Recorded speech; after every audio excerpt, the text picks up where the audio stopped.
পাগল হয়ে যাব আমরা। সূর্যটা মাথার কাছে, ক্ষুধায় তৃষ্ণায় জিহ্বাটা কুকুরের মতো বের হয়ে ঝুলতে থাকবে, মাথার মগজগুলো গলে গলে নাকের ছিদ্র দিয়ে কানের ছিদ্র দিয়ে বেয়ে বেয়ে পড়তে থাকবে। বাবা ছেলের দেখলে দিবে দৌড়, বলবে চিনি না, ইয়া নাফসি আল্লাহ আমারে বাঁচাও, ঠিক কিনা?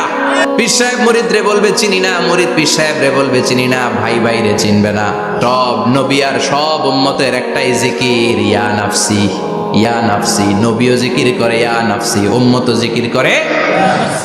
সবাই সাইয়েদনা আদম রে ধরবে, সাইয়েদনা আদম বলবে আমি পারবো না। নূহের কাছে যাও, সাইয়েদনা নূহ বলবে পারবো না। ইব্রাহিমের কাছে যাও, সাইয়েদনা ইব্রাহিম বলবে পারবো না। মুসা আলাইহিস সালামের কাছে যাও, মুসা আলাইহিস সালাম বলবেন পারবো না। ঈসা আলাইহিস সালামের কাছে যাও, সাইয়েদনা ঈসা আলাইহিস সালাম বলে এত জায়গায় ঘুরে লাভ নাই, জায়গা মতো যাও মিয়া, জায়গা মতো যাও মাকামে মাহমুদে। বিশ্ব নবীকে সেজদায় পড়ে থাকতে দেখবা।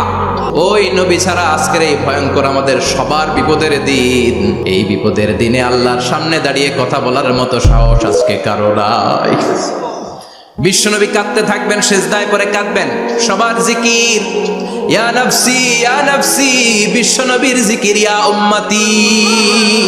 কাঁদতে কাঁদতে নবী আমার বেহুশ, সবাই বিশ্বনবীর চারদিকে দাঁড়িয়ে থাকবে গোল হয়ে। আমার নবী মাকামে মাহমুদে সেজদায় পড়ে থাকবে। বিশ্বনবীর কান্না দেখে আল্লাহর সহ্য হবে না। আল্লাহ বলবে না নবী ইরফা রাসাক, মাথা ওঠান, আর সইতে পারি না। সাল তুতাই বাচ্চান, কি লাগবে আপনার সব দেব। ওয়াশফা তুশাফা, যার জন্য সুপারিশ করবেন তাকেই জান্নাত দিয়ে দেব। বিশ্বনবী বলেন লিকুল্লি নাবিয়িন দাওয়া মুস্তাজাবা, সব নবীর দুনিয়াতে একটা স্পেশাল দোয়া ছিল, এটাকে বলে দাওয়া মুস্তাজাবা। এই দোয়াটা করলেই কবুল করে নিয়েছে কে? সব নবীর ওই দোয়াটা দুনিয়াতেই করেছেন, শুধুমাত্র কেবলমাত্র বিশ্বনবী তার স্পেশাল দোয়াটা আজ পর্যন্ত এখন পর্যন্ত করে নাই। আমি আমার স্পেশাল সাপ্লিকেশনটা কিয়ামতের দিন কঠিন মুসিবতের কালে তোমরা যখন বিপদে পড়ে যাবা, আমার স্পেশাল দোয়াটা ওই দিন করে আমি তোমাদের সুপারিশ করে জান্নাতে পাঠায়া দেব। ও নবী, আপনি গোটা বিশ্বের জন্য রহমত, শুধু মানব গোষ্ঠীর জন্য না, শুধু দানব গোষ্ঠীর জন্য না, জিনদের জন্য না, প্রাণীকুলদের জন্য না, শুধু ফেরেশতাদের জন্য না, গোটা বিশ্বের জন্য বিশ্বনবীকে রহমত বানিয়ে পাঠিয়েছে কে? সবার জন্য রহমত। খোশ মেজাজের মানুষ ছিলেন, নরম দিলের মানুষ ছিলেন।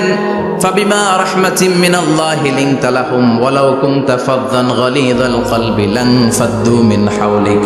আল্লাহ বললেন ও নবী, আপনার হৃদয়টা বড় নরম, সফট হার্টেড মানুষ আপনি, কোমল হৃদয়ের মানুষ আপনি, খোশ মেজাজের মানুষ। বিশ্বনবী এত খোশ মেজাজের মানুষ ছিলেন, বিশ্বনবী যেখানেই যেতেন ওখানে মানুষের ভিড় হয়ে যেত।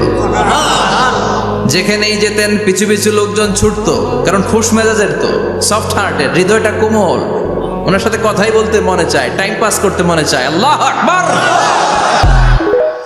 বাচ্চাদের জন্য রহমত। ছোট বাচ্চারা বিশ্বনবীর সামনে যদি কখনো চলে আসতো, বিশ্বনবী ওনার কোমল হাতটা বাচ্চাদের মাথার মধ্যে হাত বুলিয়ে দিতে। এমন কোন বাচ্চা বিশ্বনবীর সামনে দিয়ে ক্রস করতে পারতো না যে বাচ্চার মাথায় বিশ্বনবী হাত বুলাতেন না। নাতিদেরকে অনেক আদর করতেন। হাসান আর হুসাইন রাইহানাতাইন, বিশ্বনবীর সুগন্ধি।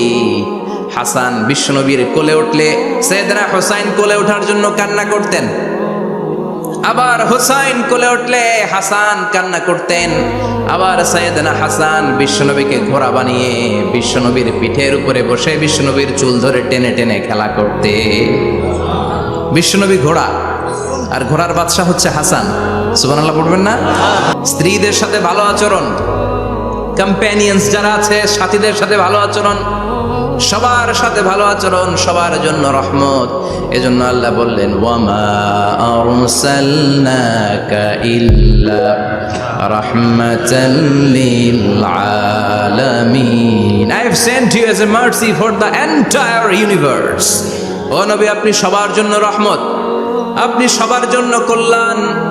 আপনার মধ্যে রহমতের বাড়িধারা এত বেশি, আপনি হ্যাঁ বললে শরীয়তের হুকুম হালাল হয়ে যায়, আপনি না বললে শরীয়তের হুকুম হারাম হয়ে যায়।